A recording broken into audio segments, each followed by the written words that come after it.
Salatu vesselamu ala Resulullah. Aslında çok fazla buradaki katılımcılara bir şey söylemeye gerek yok. Şunu söylemek isterim.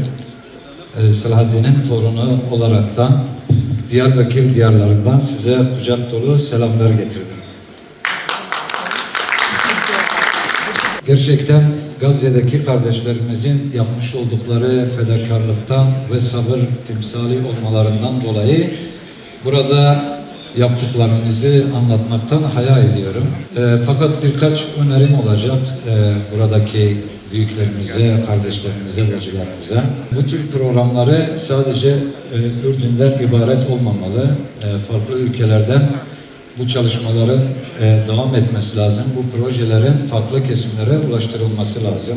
Buna benzer programın mutlaka Türkiye'de yapılması gerektiğine inanıyorum. Bu programları tanıtmak için bizim 3 dilde yayın yapan bir televizyonumuz var. Bu programları tanıtabilmek için bu konuda hazırız yani. Bunu ifade etmek isterim. Biz de inşallah Yetimler Vakfı olaraktan El-Aksa Şehitleri Sahra Hastanesi'ne yaklaşık $500.000 bir hastaneyi üstleneceğiz Allah nasip ederse.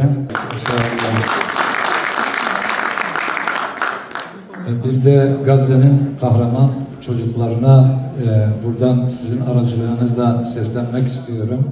Selahaddin Eyyubi'nin torunları, gözleri, kulakları ve canları, bedenleri her zaman Aksa'la beraberdir. İnşallah Gazze'deki kardeşlerimizi her platformda desteklemeye burada taahhüt ediyoruz inşallah.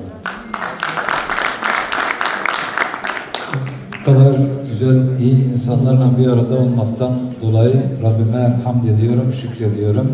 Hepinizi Allah'ın selamıyla selamlıyorum. Esselamu Aleyküm ve Rahmetullahi ve Berekatuhu.